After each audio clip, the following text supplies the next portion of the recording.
Hey guys, and welcome back to Regrexit, Brexit Britain, a country who decided it needed a hobby. So Britain decided it was going to become a lion tamer. Britain went out and got one of those little whips and decided to cover itself in beef, like a beef suit. Go into the lion's den with its little whip to tame them. Now that is Brexit. And also, welcome back to By Any Means Necessary. Thank you so much for all your messages you sent me, and a special thank you to everybody who signed up to my channel. I feel so blessed with so much people that have signed up, so thank you so much for that. I'll go through all the messages, I'll answer as many as I can, but I will like all the messages for definite. So, today we've had the Bristol Four. There's four or five of them from Bristol, right, who tore down the Colston statue, right, and they've just been found not guilty on the basis that, right, this the Colston statue was a crime against the people of Bristol. Okay, okay. That's a fair enough defence because it was actually a crime against the people of Bristol because so much people in Bristol have actually tried to get that statue taken down. You know, it's really I don't understand. Yeah, why it is that out of every community and every race in the world, right? We as black people, we're the only ones here expected to walk past like statues of our previous persecutors. Do you know what I mean? People who were slave masters, right, have statues all over Britain. All over Britain, there are statues of all these type of people, right? And just as these people have got not guilty, yeah. So I was listening to the radio, and, a good few people have found up the radio, and they're very upset, right, that these people have been found guilty. They're not upset, right, about a slave master statue being stood up, right, in the heart of some towns and cities, right. They're not upset about that. They're upset about about people, getting not guilty for tearing the thing down. They're more upset about that. Now you see, today, right, when I looked at, because I've just seen this, I've just seen like a video, a report of these people as they just come out of court, right? So they've given statements outside, right? And remember, you got to remember, right? Because remember, there's four white people, right? And it was like for a black, because it was a Black Lives Matter event, right? And then I've looked at this crowd, right? There's a massive crowd there, all white people. Like, wow. You see, you got to understand something, right? That it's because of white people like that, right? Why we managed to get rid of slavery in the first place, right? Because we had a lot of white people out there. These guys here, they're just a reincarnation of people who have lived before, like we all are. We're just reincarnations of people who have lived before, right? So, and these guys, I'll just, they're just obviously, I'll just have the utmost respect for them. Do you know what I mean? And you understand, right? That I'm one of them people. I would do their jail sentence for them, right? Because these are people who are, these are some of the most decent people on the face of the earth, right? Because they know, right, that I couldn't go and tear that statue down as much as I would want to. But they would know that I can't get involved in that. Right? Because I'd get tased, my ass would be tased, right, and be beaten with a fucking policeman's nightstick. That's what would happen if it was a gang of black people that went and tore that statue down. That's what would have happened to us, right? Make no mistake, absolutely. So you see, it's people like these. It's people like these guys, right, who, they will help us. They will help us move the world forward. Because racism, right? We can't get rid of racism without the help of white people. That's just a fact.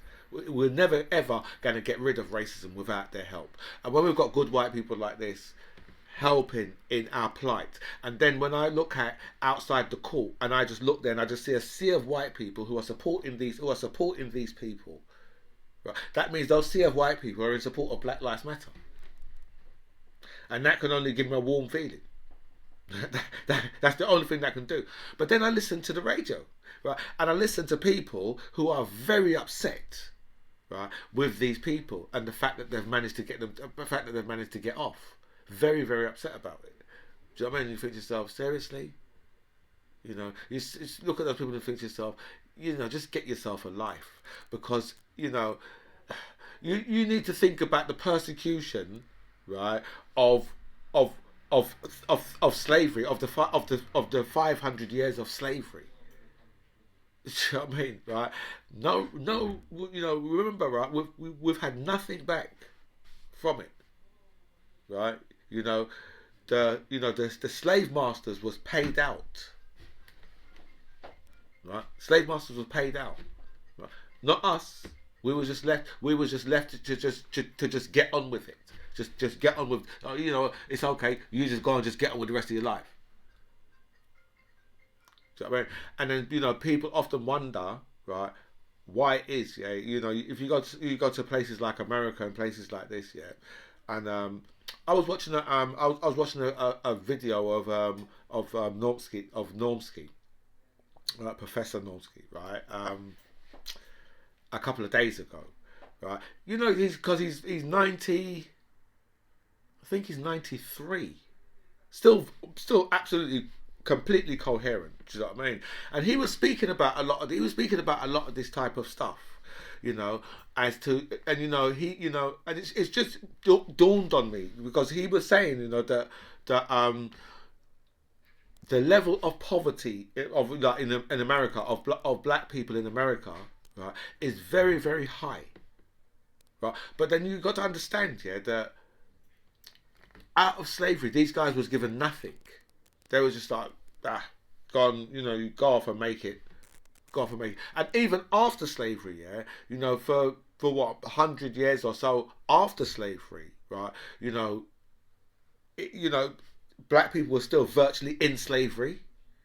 So not much had changed. Obviously, you know, the chains and the whips and stuff like that would have stopped by that time. But you know, they had to go through a stage. Obviously, they had to go through a stages, yeah, where, you know, where people wouldn't want to sell them land and all these and all these type of things. And you know, if they got a job, right, if they, you know, in jobs, they would have to have like a black section, right, of the company where all the black people would work.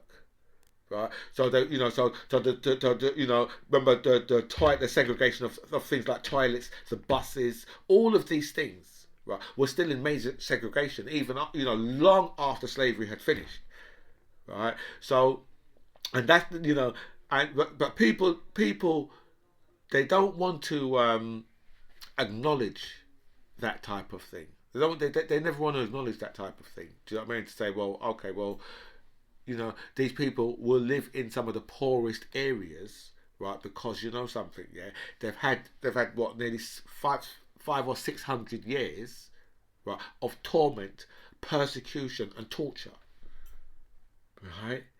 You know, it's surprising that how far we've actually got, right, in the time when we've been allowed to be like free. It's surprising how far we've actually got. Do you know what I mean? You know, because I mean, you know, you have to say that there's a lot of resilience from the black race. There's a lot of resilience. Do you know what I mean? Because for what we went through to where we are now, right, is a complete. It's a complete different place. And it's, you know, I have to say, you know, that we have to say that we've done pretty well. You know, but we haven't done as good as we could do, because obviously there's still a lot of elements still trying to hold us back, where you just see people arguing for something like the Colston statue. They're arguing for it, and think to yourself, what are you arguing for it for? Why would you even want to people to know that is your history? Let them go to a museum and find that history out, because that's where the Colston statue should be in a museum with all the rest of those people, all the rest of the people, yeah, who if you look at in history, right, and see how much deaths, you know, their hands are on,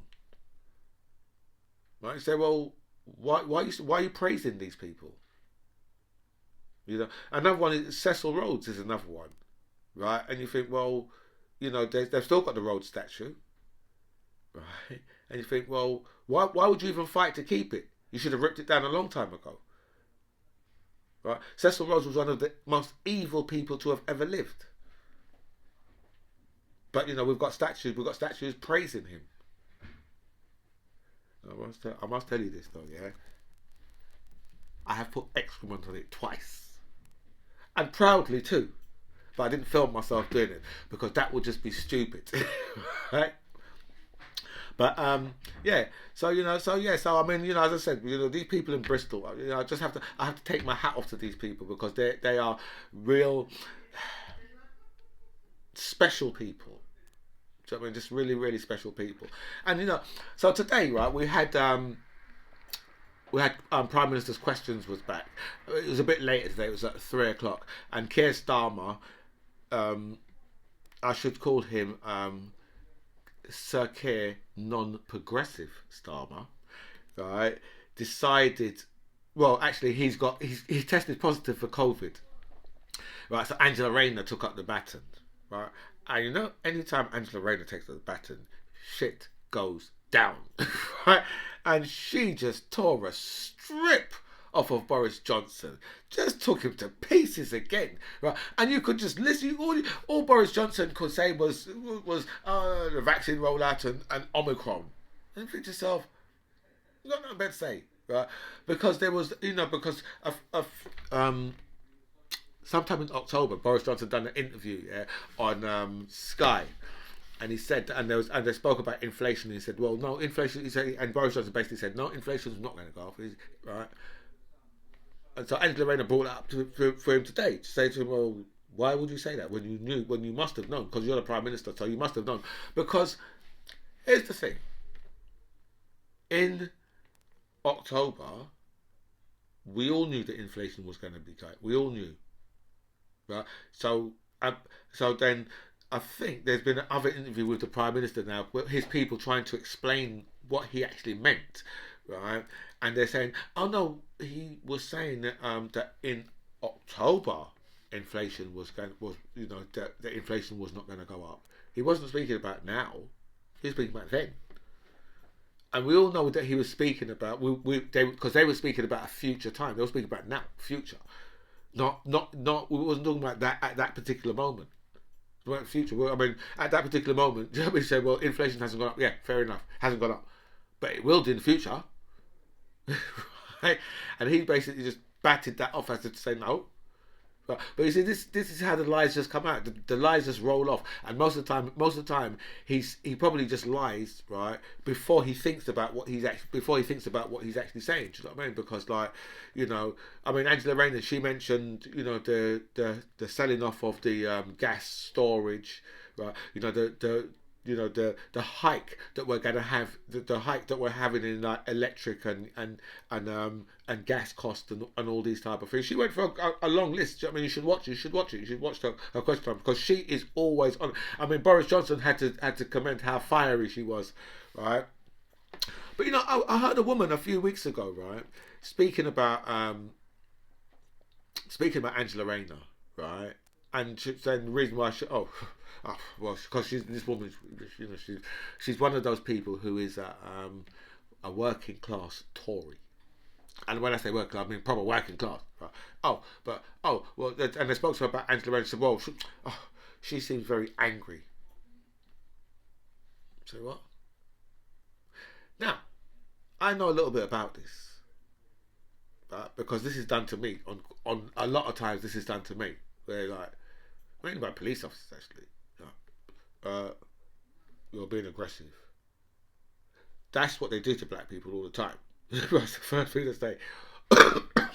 They got a thing where they go, you got the angry black lady. Black woman stands up for herself. She's the angry black lady. Right? Black man stands up for himself. He's aggressive. Right? No, I think they just do that to women naturally, innit? We're just naturally with women. Oh, well, a woman who stands up for herself on certain issues, depending on what it is, on certain issues, especially if they're from the left. They'll say, oh, well, she's an angry woman. And that's what this woman said about Angela Rayner. I thought to myself, Angela Rayner, she's not an angry woman. Well, because she's calling she called them all scum or scum, which I prefer, right? But I mean, they are scum, right? But then I saw an interview, right, with one of the Tory MPs, Jonathan Gullis. I think he's Stoke. I think he might be Stoke, right? But throughout the whole interview, yeah, he was calling Sir Keir, non-progressive Starmer, right, Captain Hindsight, right? Throughout the whole interview, he's calling him Captain Hindsight. You think to yourself, you see, this is what they do all the time. Do you know what I mean? But the minute you call them a name, oh, you're taking politics down a disgusting road, right? And I can tell you about this Mr. Gullis, right? Who the hell votes for these people? Right? Because this guy, they are, I don't think they realise that Brexit's going really badly. And if they do, right, then I think they're just, I don't know what they're doing. They just seem to be taking the piss. Because Boris Johnson's often using Brexit as if to say, saying, oh, well, the Labour Party would have you back in the EU if and they didn't vote for Brexit. And think to yourself, you do know that Brexit's going really badly. And the same thing he does with coronavirus, right? Where he says, oh, well, the vaccine. I say, well, because it was not just say, hold on a minute, just stop for a minute. You do know we've got 160,000 dead people, right? So if I was you, I would never ever use the vaccine rollout, right, or anything to do with the pandemic. I would keep well away from it if I was you, right? Because you have handled it one of the worst in the world. Right? We've got over 160,000 people dead. So it's not really a thing that you can really use and say, well, you've done this well, because you've done nothing well throughout the pandemic. Nothing. Right? And if you think that you can get off by saying, you know what, well, the vaccine rollout was good. That's like Tony Blair saying, well, you know what, yeah, I done, the Good Friday Agreement. Fuck you. You killed 750,000 fucking Iraqis. Okay, bollocks. Right? And the same thing with Boris Johnson. When you talk about the fucking vaccine rollout, fuck you. Right? 160,000 of our fucking fellow citizens are dead because of your ridiculous actions. Right? These people, seriously, these people are absolutely ridiculous. All of them. Right? And this Jonathan Gullis, right? I don't know, right, who these people are who vote, because I'm sure he must be one of the new Red Wall Tories. But this guy's really stupid. And you just think to yourself, seriously, I don't get who votes for these people. Because I could never look at these people and think, yeah. Even if there was Labour, I'd look at them and think to myself, no, you don't really think you don't really cut the mustard. Look at if you just look at some of the big beasts of politics that we've had from before, right? And you look at some of these guys, right? Seriously, these guys, right, wouldn't be able to do the flipping bootlaces of your Robin Cook, or even the stiletto heels of Margaret Thatcher. Do you know what I mean? Seriously. Right? These guys, you just look at this lot and you think to yourself, seriously, is this where we are? Because it's a crying shame. It really is. It's an absolute crying shame. All of them. Right? So anyway, we should really speak about some Brexit. Because Brexit's not going very well. And that is down to you people who voted, right, to take this country out of the EU, right? Put in so much red tape, right, in front of our businesses, right, and thinking that you've somehow done something well. Well, our shelves are empty once again. Right, there's not even, we're having difficulty getting British meat products on our shelves. I went in Tesco's the other day, yeah, and there was not one loaf of bread on the shelf. I had to buy some of the soft rolls. Now, don't get me wrong, I enjoy a soft roll, but they're kind of, they're kind of difficult to toast, the buggers. I'm just joking, right? But seriously, the whole shelf. There was the whole shelf. I mean, because it's more than the shelf, right? It's because I'm talking about, my Tesco's is one of the superstores, right? So they've got a massive aisle of all your bread products, right? And it was completely empty. Right? I've seen pictures of meat of like meat shelves that are completely empty, just a couple of chickens on there. Right? But this is the Brexit, because you know what's happening now, and right, the fruit and vegetable prices, right, have just had a between 15 and 25% increase coming in from the EU. But that is what you people voted for, because remember, yeah, that all these guys was telling you that, cheap shoes, cheap food for peasants. Right? That's what people like Jacob Rees-Mogg. That's what they was promising. It's promising all of us. Yeah, don't worry, we'll look after you. We're going to look after you. You're going to be good. That's what they told all of us, isn't it? All of us. They said,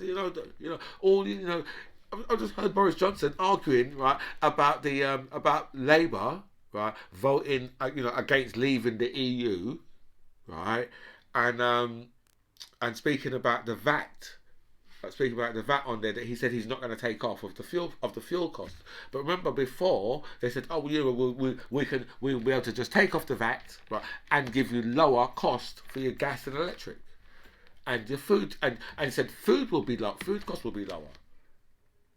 Right? You've got to remember now, yeah, that even our farmers now, right, are not going to produce food for next year, or for this year, right, because they all got stung last year. Right, so they're not going to want to kill. They're not going to want to go slaughter, cull their pigs this year. So they're not going to do that. Do you know what I mean? And even that woman June Mummery, right? Even her talking her nonsense. You think to yourself, well, because I would like to have a conversation with her, because I just say to her, June, here's the thing. It doesn't matter how much fish you can catch. It's how much fish you can sell, you blasted idiot. Right? You can catch as much as you want, but if you haven't got a market to fucking sell it, what the fuck are you going to do with it? You might as well left the little buggers, right, in the sea or in the river where they belong. Leave them there. What the fuck what are you grabbing them out for? You can't sell them. Leave them there. But she was sent a tweet the other day that I heard somewhere. Do you know what I mean? About, this woman's still in support of this nonsense. Do you know what I mean? So you say, yeah. So our food costs, right? Because what's happening now, right, is in the EU, right, where they're sending stuff over here, right, it's costing them now because there's more paperwork to fill out, right? And with paperwork, yeah, there's always comes a fee.